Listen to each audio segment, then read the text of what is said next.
Welcome to Wrestling with Heart, a podcast looking at pro wrestlers giving back to their community. Join me, Stanley Carr, as I interview wrestling's hottest names who use their platforms as entertainers to raise awareness and do community service.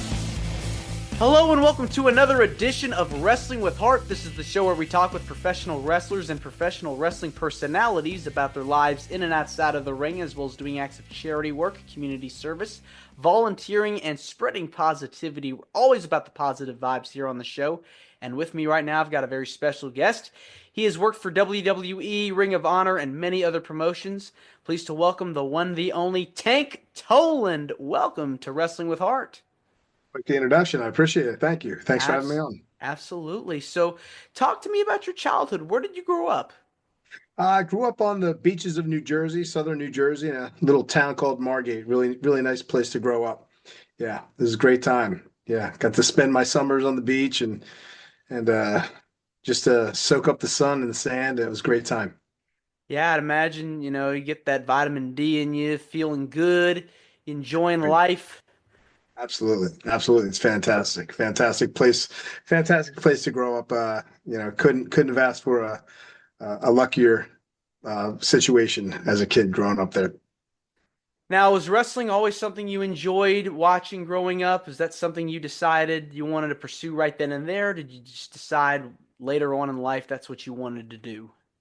I definitely enjoyed watching wrestling, probably from the age of, I'd say, I think it was like 8 or 9 years old. I had a couple of my best friends, they're twins, and they watched wrestling. And I just remember going over to their house one night. I'll never forget, like, my first real time, like, seeing it and being dragged into it. Was I was over their house. We were doing a sleepover, and it was back then. It was, and I'm dating myself, but that's something called Saturday Night Main Event back in the day. And Hulk Hogan and all that, and there I was there. They turned it on, and I was like, "What in the world is this?" And they're like, "Oh man, this is the WWF. This is," they're like, and I just watched, just picking them up and slamming them, and like bigger than life characters, and I was just like, "This is so cool, man, so cool." And I was just like a little guy, and like a runt.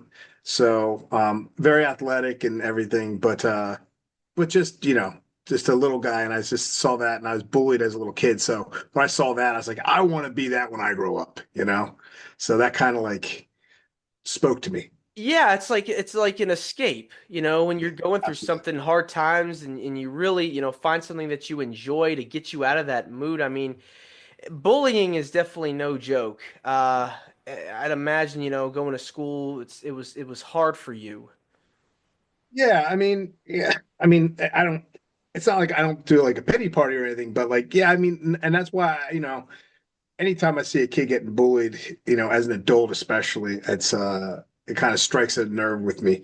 So, I was always the kid growing up that I wanted to be, the first kid to welcome a new kid to school, or be friends with the kid that didn't have other friends, because I just felt bad, and I could kind of, I guess, not relate, because I did have a lot of friends. I was very friendly, but I just made sure that I always wanted to try and make everybody feel comfortable, because I knew what it was like to not feel comfortable.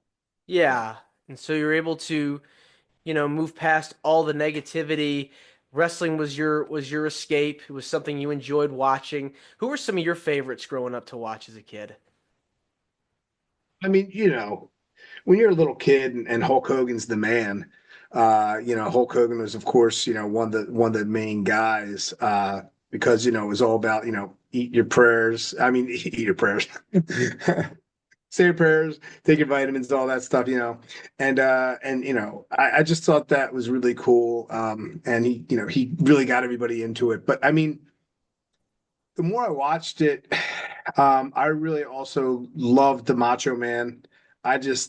He was just phenomenal. I mean, and as an adult, he's definitely one of my favorite characters. I mean, who I loved as a kid, definitely evolved as I grew older, and I, just learn more about characters. And then obviously once I was in the business and I really studied the business and the art and, who really had a lot of other qualities other than just getting pushed to the moon, things like, the charisma and the ability to be a good technical wrestler and all the different things that go into it. Then my tastes changed. I still have an appreciation for Hulk Hogan and those guys and what they did for the business. But I mean, I'd say the Macho Man is definitely one of my all-time favorites. I love Mr. Perfect, Kurt Hennig. He's such a phenomenal athlete. But I mean, the Macho Man, I think I keep going back to him because I just think he was the total package back then. I mean, he had the charisma. He just had such an incredible athletic ability, and he had a good working knowledge of the business and how to work a match really well. And I just think he was just phenomenal. Not to mention the colorful outfits, it's showmanship, and I feel like it really helped kind of pave the way for later stars as well. Yeah, Those kinds of things are important. You talk about characters, yeah, uh, yeah.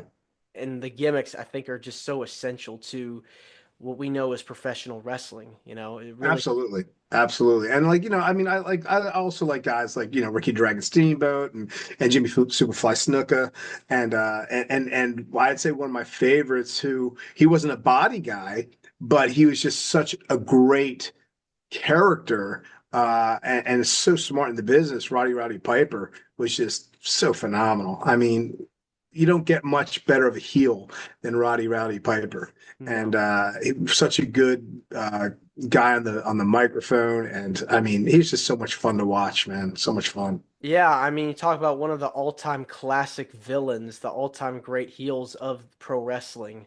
Yeah, Really yeah, kind of paved the way with his, talk show segment, Piper's Pit. Led to oh, so many others down the line. But those are some really good ones. So, was there a moment where you just decided, I have to do this? This is exactly what I want to do. I mean, as a kid growing up, I always wanted to do it. But I mean, there was definitely like I would say defining moments.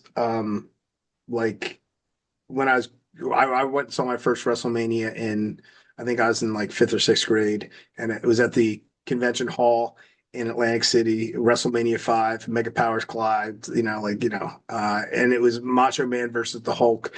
And, um, Hulk Hogan won the match, and I was lucky enough to be in a section where he was walking the entrance, walking in and out. And so when he won and he's coming back and he had the belt and he's like pointing at all the fans, he walks by and I got to pat him on the shoulder and I just had my hand full of his sweat and I was just so excited. And I mean, that was just like, I was like, oh my gosh, I just really want to do this one day. I really, really want to do this one day.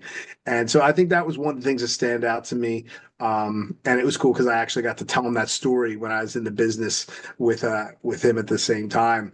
And he got kicked out of that story. But I would say really it wasn't until I was in college and still a fan and watching it all the time. And I really started studying like all the moves and how they get into them. And I didn't know why I was doing it, but I was studying the psychology of it.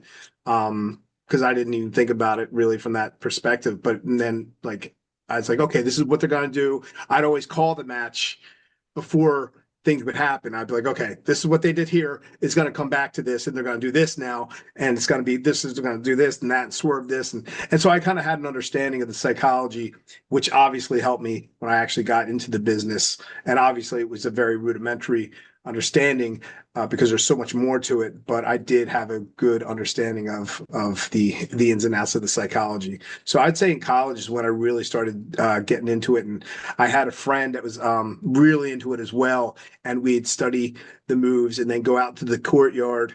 And we'd be practicing all the moves and arm drags and hip tosses and Hurricanranas and head Caesars and all kinds of stuff because we loved luchadors back then too. I was a big Rey Mysterio fan back in the day too. Yeah, I mean the cruiserweight division, especially in the late '90s with WCW, really took a life on its own because you had Yeah. and ECW as well because you had the Yeah. luchadors there, and then crossed over. So you yeah, had yeah. a lot of talent like Ray, you had Eddie, you had Dean Malenko, you had Oh, so many guys. Jericho is doing some luchador type stuff back then too. I mean, not like straight luchador, but I mean he could work that style of and then you had Psychosis and Juventud and Kidman and guys like that as well. I mean, I loved the I love the cruiserweights in WCW when it was the Monday Night Wars, man. That during that time, I mean, it was phenomenal. I loved watching Eddie and Ray and all. I mean, some of those matches were just incredible. Yeah, I mean, who could forget Halloween Havoc '97, one of the classics that they were able to put on and set the tone for and the bar high, really, for what a cruiserweight match or any type of division can be.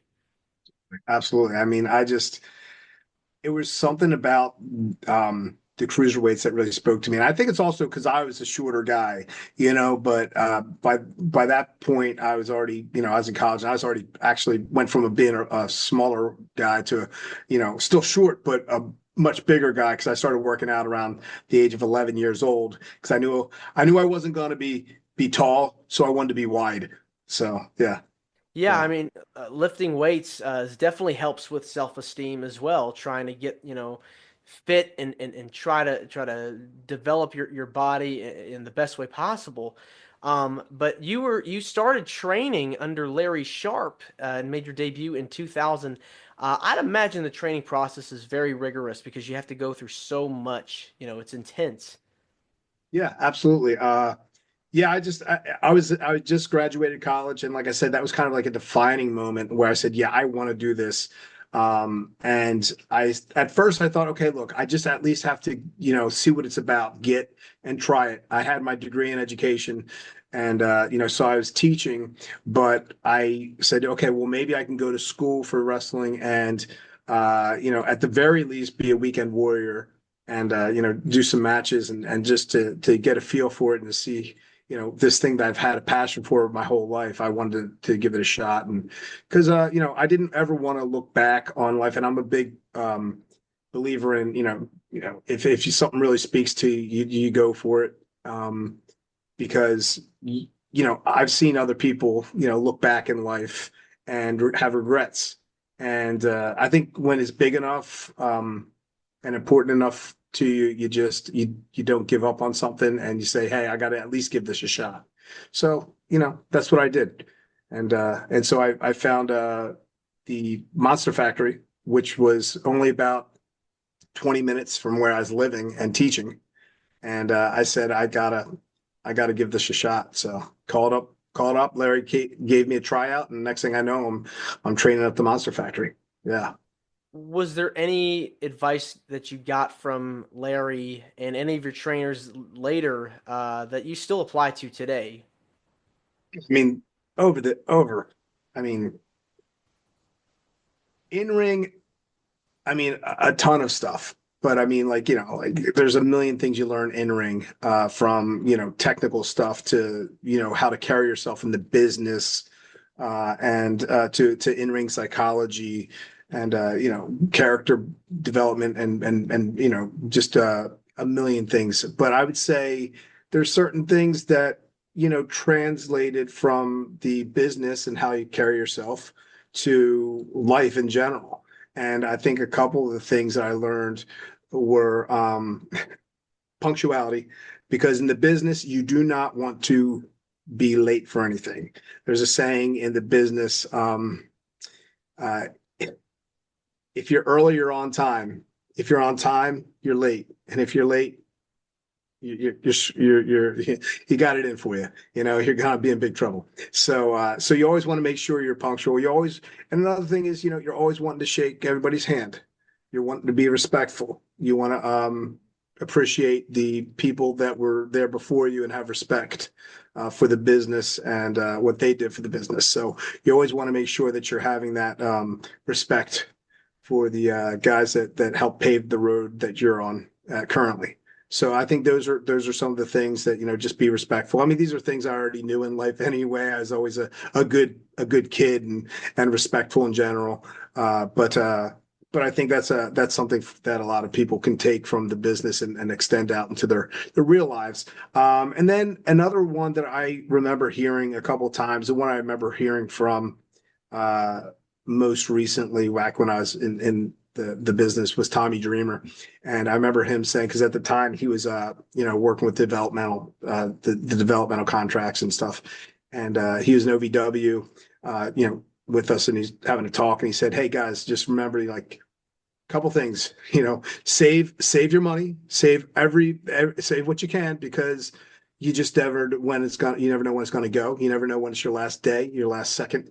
And this is a crazy business. So save your money, be smart about it, so you don't, go broke right off the bat, because a lot of people in the business do."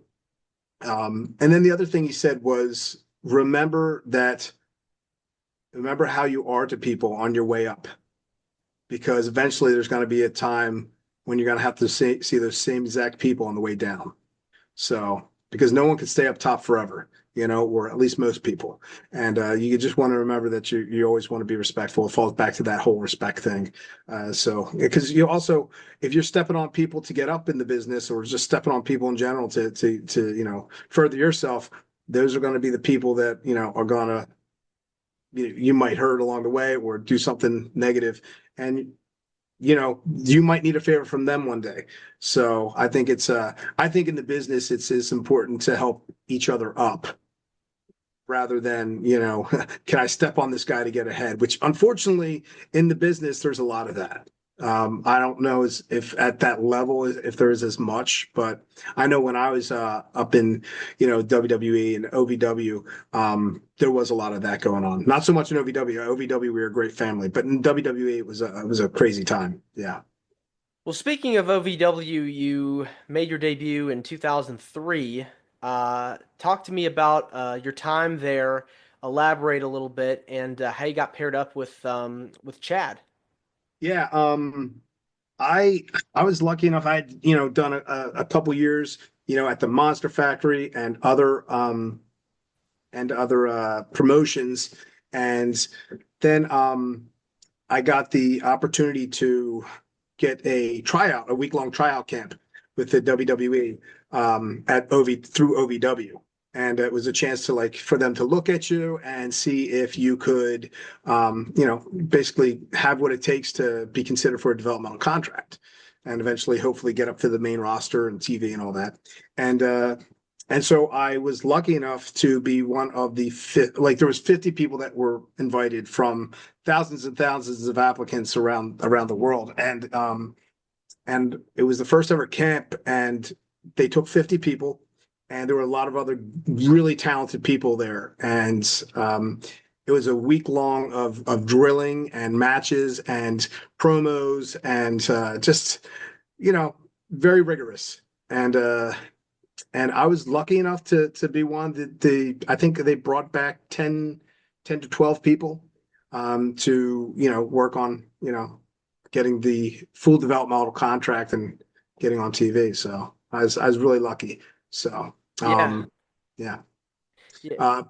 Yeah, I'm sorry. I knew you were asking other questions about Chad and all that, Yeah, yeah, but yeah, go yeah, ahead. yeah, yeah, yeah. I mean, you have to really put the work in, I mean, professional wrestling, it's a lot of work. You have to know your character, know how to get along with others, like you were mentioning a bit ago, and really, put forth effort like 110% into everything. Yeah, you had talked about, you mentioned the tryout camp, you got into OVW. How did you and Chad meet up?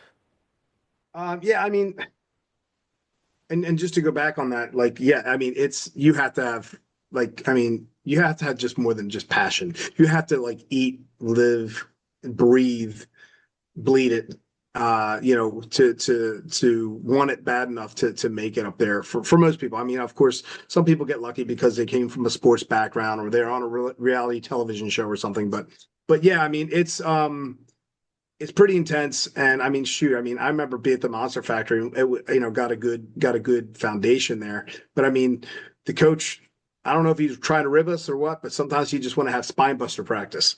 And I think it's more that he's crazy and, just wanted to try and fill up our bump card as quickly as possible because there's only so many bumps a body can take in a career.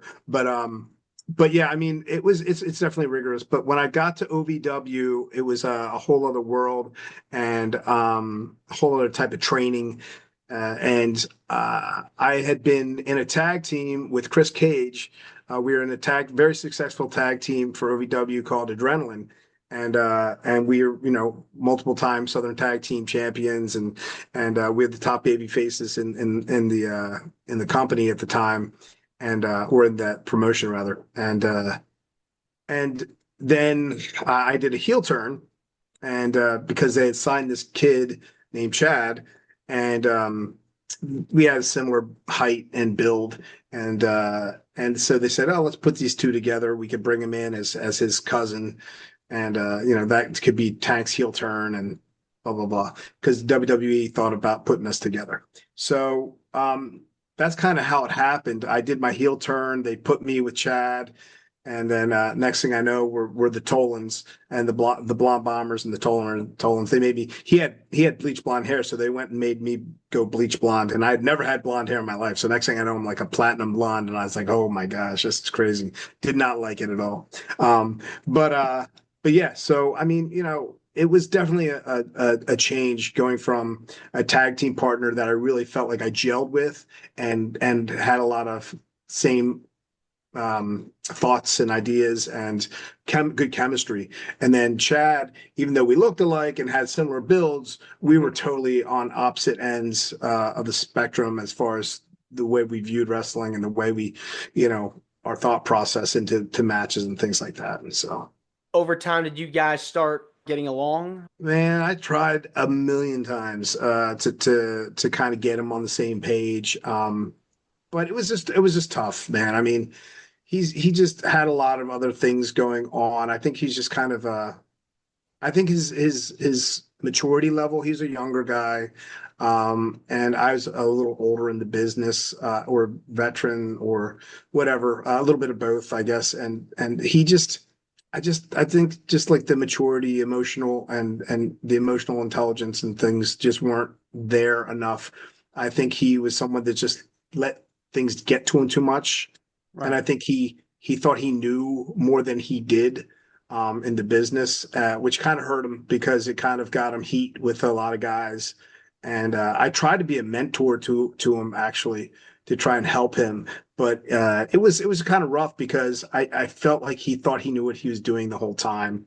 And when you're trying to talk to someone and be like, "Hey, just trust me on this, trust me," and they don't listen, it's tough. So it was definitely a struggle, for the majority of the time. And I'm not saying we didn't have some decent matches and we had some good times, and I'm not saying that he never had a good idea. I mean, he had a few good ideas here and there, but overall, it was just a real struggle. But when you're put with a tag team partner, it's like anything. It's like any place of business. You sometimes have to end up being stuck with someone that you don't exactly gel with, but you try to make the best of it. And that's what I tried to do. You guys made your debut on the main roster in October of 2005, if I'm not mistaken. You and Chad, I believe you guys interfered in a match involving Road Warrior Animal and Heidenreich. Yeah, I believe that was in Corpus Christi, Texas in October of 2005. And so, yeah, time flies, but yeah, we interfered in the match, and our whole thing was to go in after a match happens, and well, we interfere, but we take people out, and whoever wins the match, then we go in and we take them out, and we just and it was supposed to be like, hey, who are these guys? Where are they coming from? And da da da da da. But next thing, and we were actually supposed to originally be Simon Dean's or Nova, who's all, we were supposed to be his henchman at first. That's when we got brought up, but it kind of didn't end up being that. So, which is fine, but it was kind of crazy how we went from, we go up thinking we're going to be one thing, and then all of a sudden out of nowhere we become something else. So yeah. I mean, it's exciting to finally get that call, that big break. You make it to TV.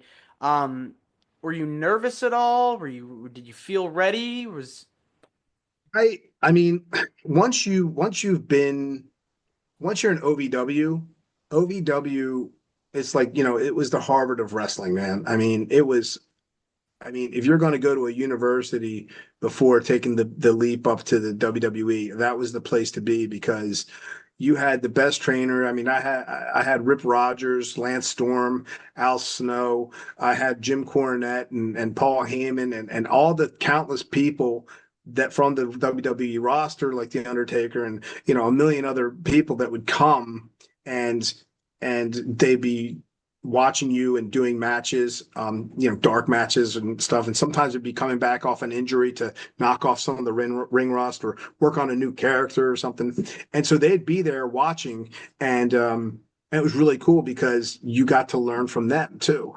And so, I mean, I had so much exposure to superstar talent and to TV because OVW was a weekly television show that was around the region, and I already felt comfortable being on TV. It wasn't a matter of that. It was just like all of a sudden now it's like, okay, now you're on the main show where you have millions of people watching every week around the world, and thousands upon thousands in the arena, which I thought I was going to be really, I thought in my mind I'd be nervous for it, but it actually was the more people, the more comfortable I felt. I just felt natural to go out. And I mean, there's good nerves, but I had good nerves, like a good anticipation and excitement. So, yeah. I mean, once you're surrounded by people that you grew up watching as a kid, it's like a full circle moment. You get goosebumps. Yeah, it really is. It's funny, because I mean, I was so excited to do it and get up there, and some of the guys that were heroes to me growing up or in my college, life watching, right before I got there, they were still heroes to me, and then there's some that like I was like, that guy's a jerk. That guy's, and that's kind of a shame, but that's also part of the business, because you also get older and you realize, okay, well, this is a business like anything else, and there are people like anyone else, and some are going to be really cool, and some of them aren't.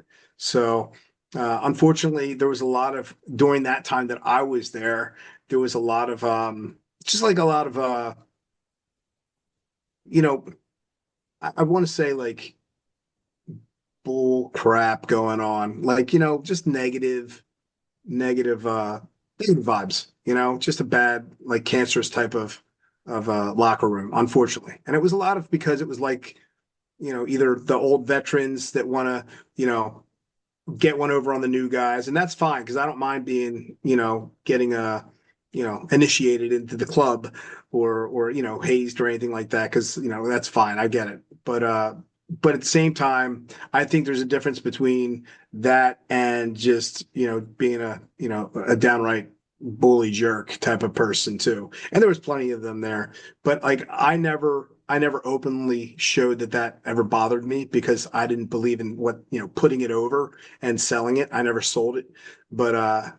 But unfortunately, my tag partner, Chad, that, he wore his heart on his sleeve like that. And every little thing that bothered him, he spoke up, and that kind of got him heat. And then, because he's my tag partner, that kind of didn't help my situation either.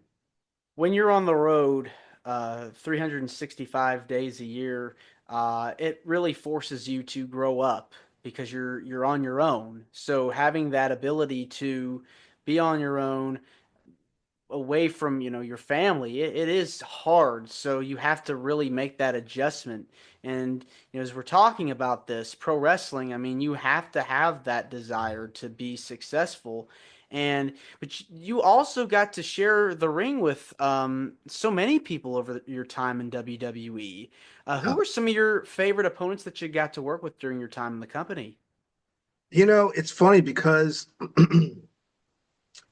I really just some of my favorite moments because I didn't get to be up on the main roster on TV weekly as much as I would have liked. or I would have loved a bigger opportunity and a different type of opportunity. However, that's sometimes not how it rolls. It doesn't always go in your favor, and that's okay. But and I've learned to accept that. However, I would say that some of my favorite matches from the bigger guys, were actually in OVW. Like when I got to like work with Jerry the King Lawler a couple times, which was really a lot of fun. And he's just such a good worker. And I when I first was wrestling with him, it was I said, yeah, I said, hey, Mr. Lawler, and he goes, hey, yeah, working tonight, huh? I said, yeah. He goes, okay, great, see you out there, kid. And I was like, oh, okay. I was like, all right, that's I'll see you out there.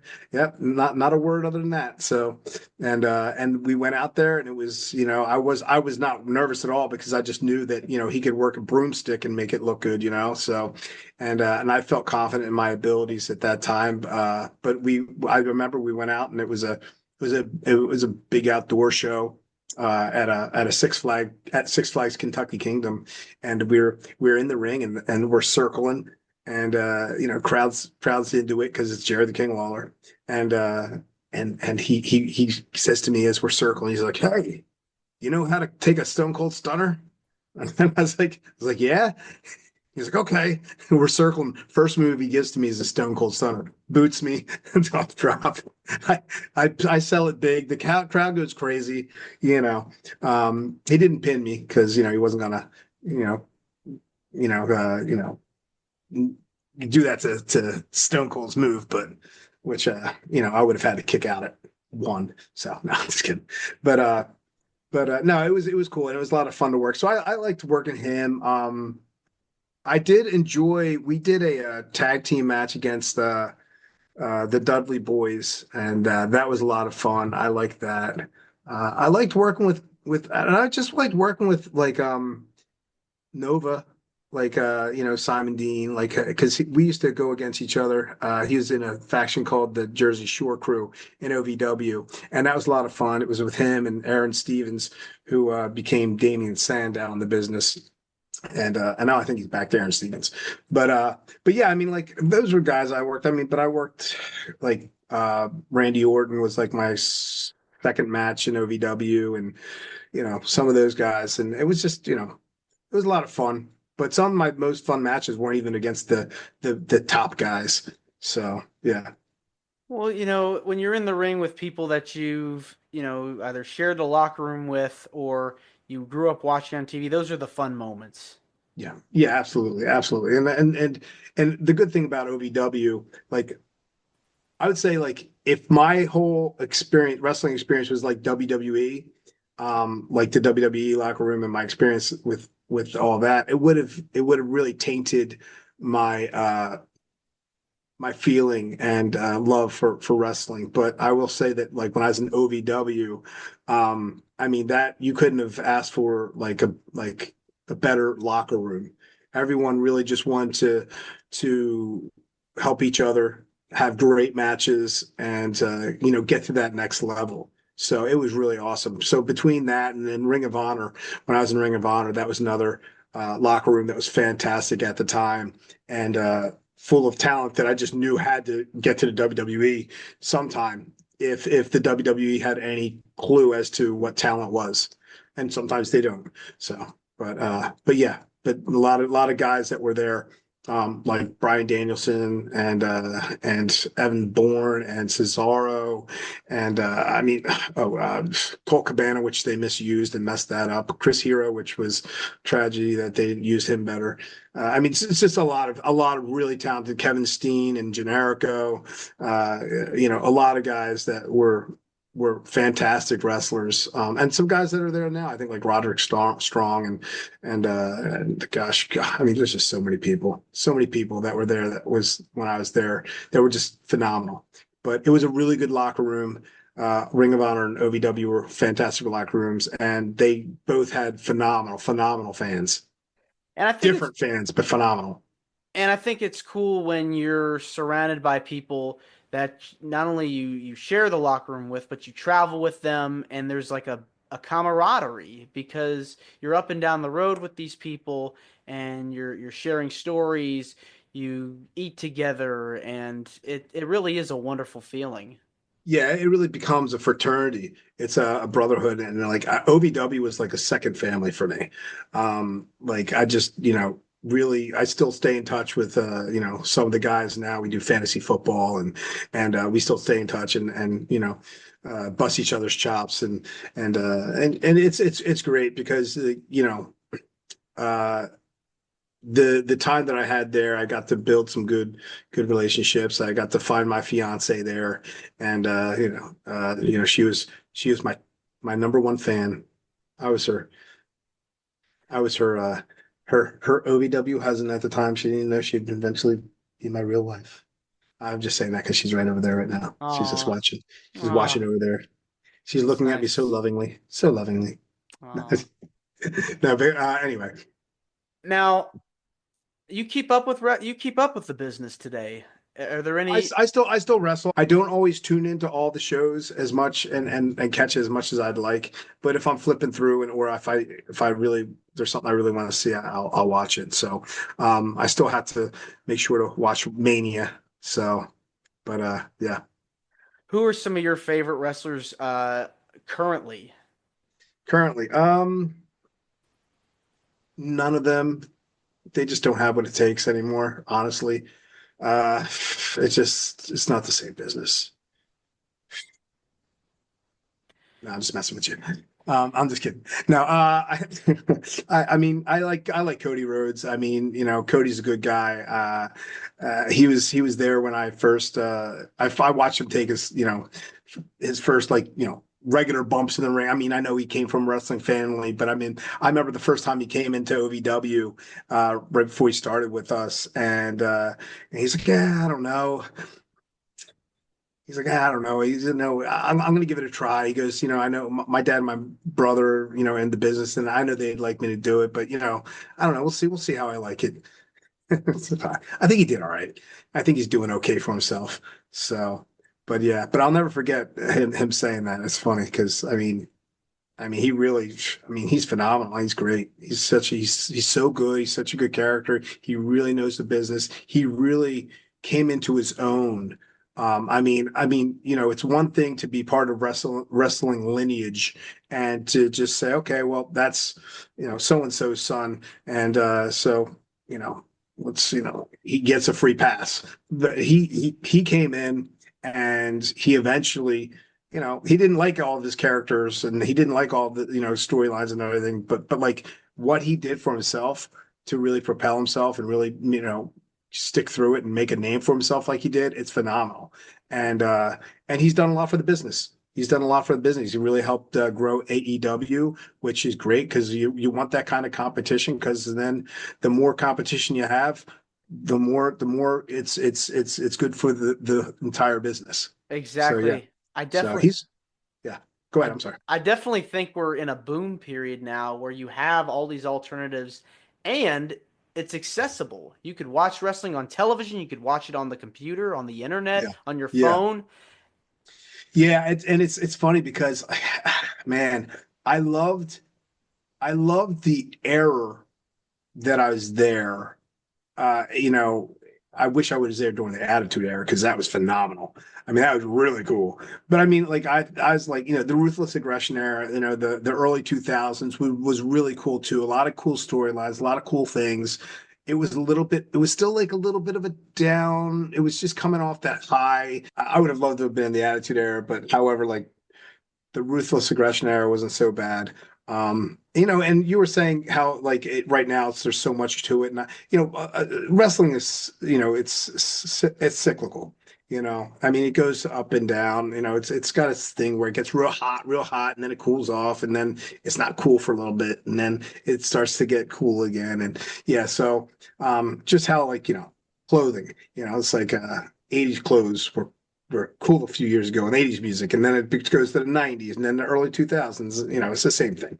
But but yeah, I mean, I love the time that I was there, except for the whole locker room dynamic, and I wish it was a little bit more how it was with OVW, Ring of Honor, and maybe how it is now in the business. But man, I wish that I could have had the opportunity to sell myself through social media like you get to do nowadays. Because I mean, that's a whole other avenue that not only can you build yourself as a worker, as a wrestler in the business, but you could build your brand as a person and outside and have that parlay into other things, whether it be, public speaking or voiceover work or acting or whatever.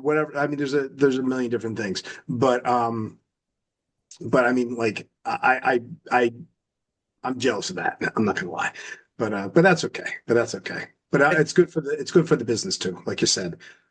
It's definitely changed the game, I feel like, because um, it's it's a marketing tool.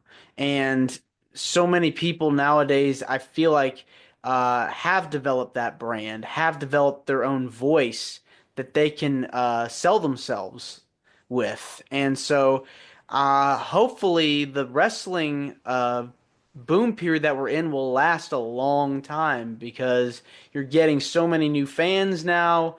WWE, on all companies are on fire. They're doing incredible work.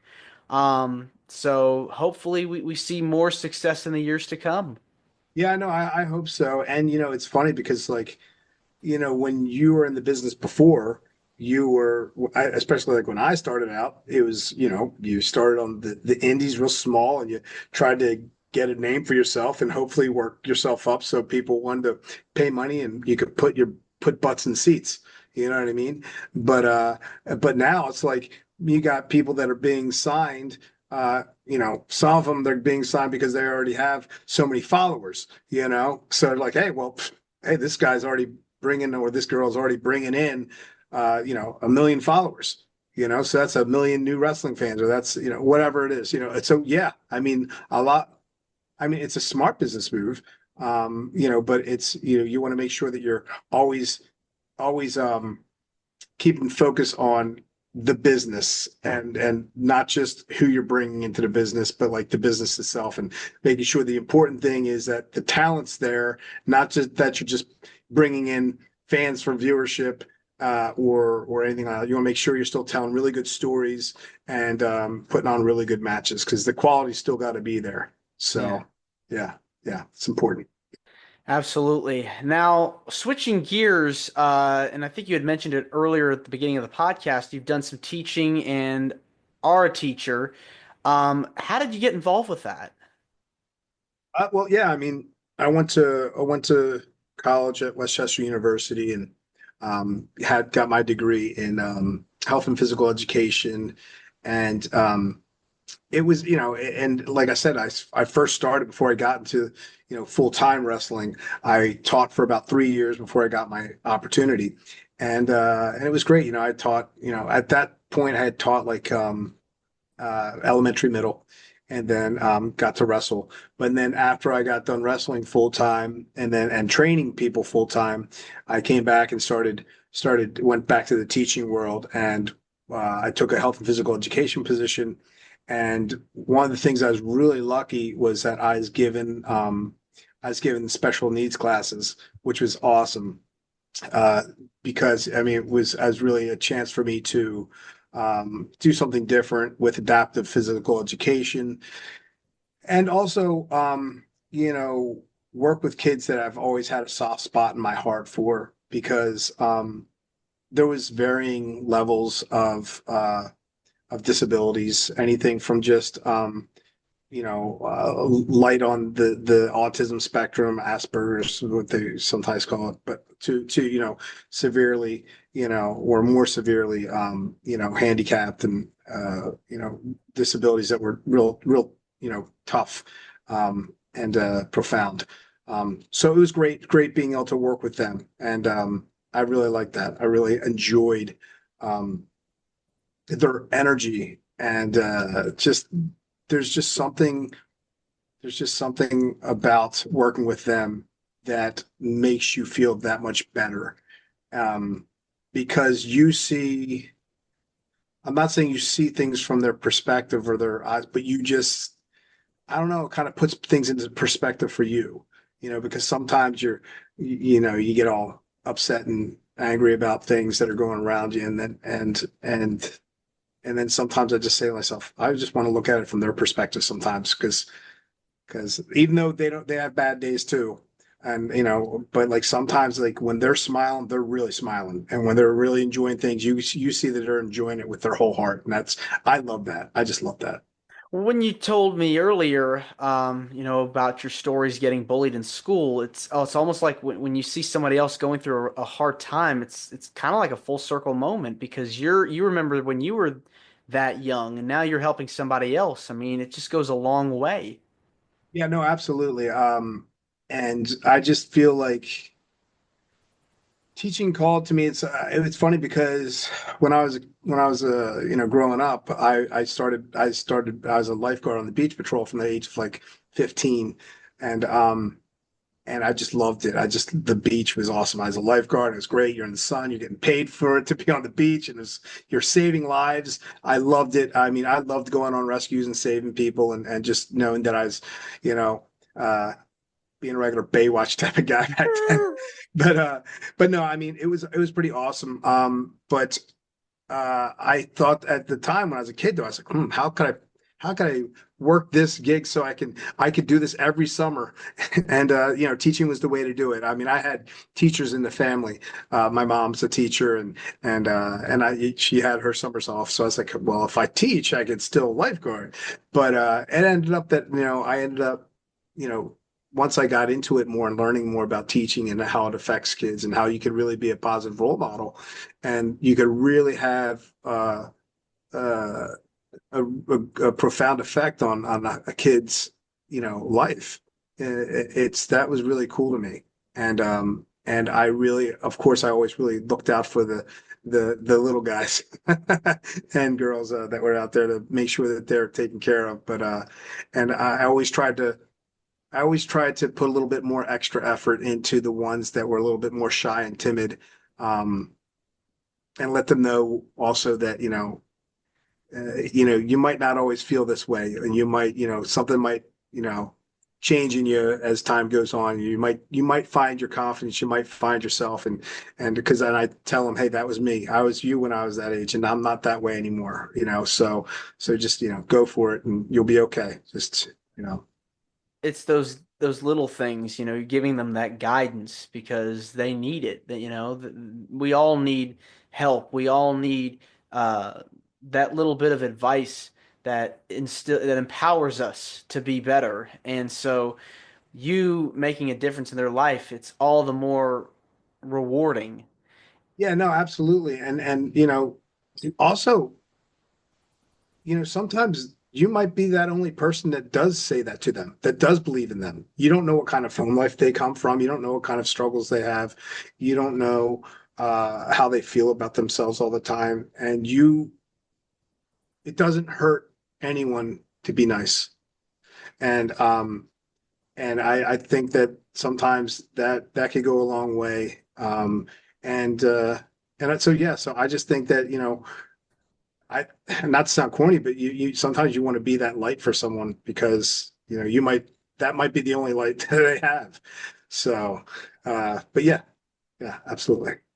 Have you been able to reconnect with some of your former students, or have anyone recognized you from your days in the ring? Yeah, absolutely. It's funny. um, I've I mean, obviously, I started teaching a long time ago, but before I got into WWE, so obviously that's a long time.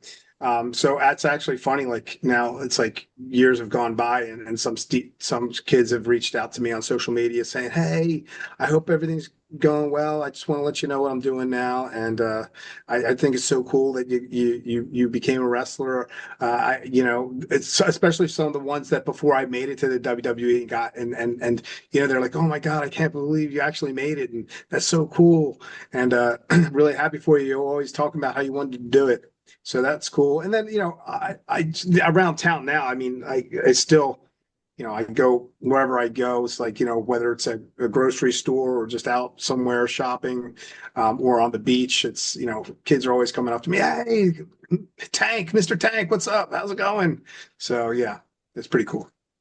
Yeah, I mean, whenever you're around these kids and they look up to you, it has to feel really good that you've instilled that confidence and you've encouraged them. Yeah, I mean, I would like to hope that I have, had a good effect, a positive effect on my students because I there's ones that I've liked more than others, I'm not gonna lie. And ones that I felt like I had to reach out to a little bit more to try and pull them in and say, hey, let's pull it together because this isn't all that life is right now. You got a whole other world out there, a whole other life out there. So because I taught mainly in an inner city, and a lot of kids can't see past the end of their block. They don't understand that that block, that town is not the whole world. That there's a whole other life out there for you, and that you shouldn't live in a small fishbowl. Try and extend yourself out, that push yourself to be a little uncomfortable and take chances, positive risks that can help you move forward in life. So yeah. Yeah, it's very inspiring. You want to push them in that right direction because it is a hard world out there. But if you believe in yourself, you can do anything, just like you Absolutely. did. Yeah, no, and that's something I always tell them. I was like, I'm not, and a lot of them that would, like, if they didn't know me or know my story when I first went back to teaching, so especially some of the younger kids that maybe they didn't watch wrestling or didn't know about wrestling, I'd tell them a story, about a little kid that would get bullied and stuff, and didn't feel like he had his voice and his power. And I tell that story about basically myself, and then how this person ended up getting more confidence as time went on, and then went on to believe more in himself and more in himself, and then achieved his dreams. And then at the end, obviously, I say that guy's me. So and they thought that was pretty cool. And I just says, and I say, so what I'm trying to tell you is that I was you. I was sitting in your chair. I was that scared little person that wasn't sure what to do with themselves, and was nervous about things and scared to speak up. I said, but that doesn't always have to be you. And I said, just believe in yourself, and if you love something enough and you want to chase it, you just do it. You just don't give up on it. Yeah. That's a very inspiring message to give to a young student who is trying to figure out uh, where they fit in. And we all could use a little bit of that in our lives. And the fact that you have made a difference in these people's lives is all the more rewarding. And Tank, this has been wonderful getting a chance to speak with you. I want to thank you for coming on to Wrestling with Heart. It means a lot to me and to my listeners and viewers that are watching this on YouTube. Where can people find out more about you and all the good things you're Feel free to look me up on social media, Facebook, Instagram at Tank Toland. You can find me there.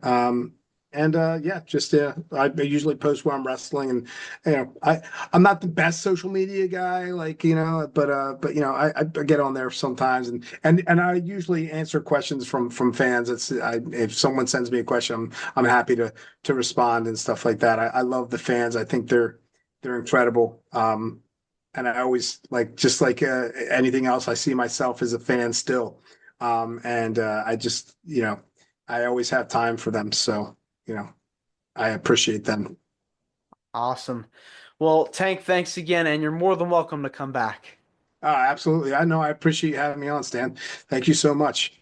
Absolutely. Take care. Thank you. You too. Take Bye-bye. care. This is Wrestling with Heart. I hope you found this podcast to be informative and entertaining. If you did, please hit the subscribe button and look out for the next edition.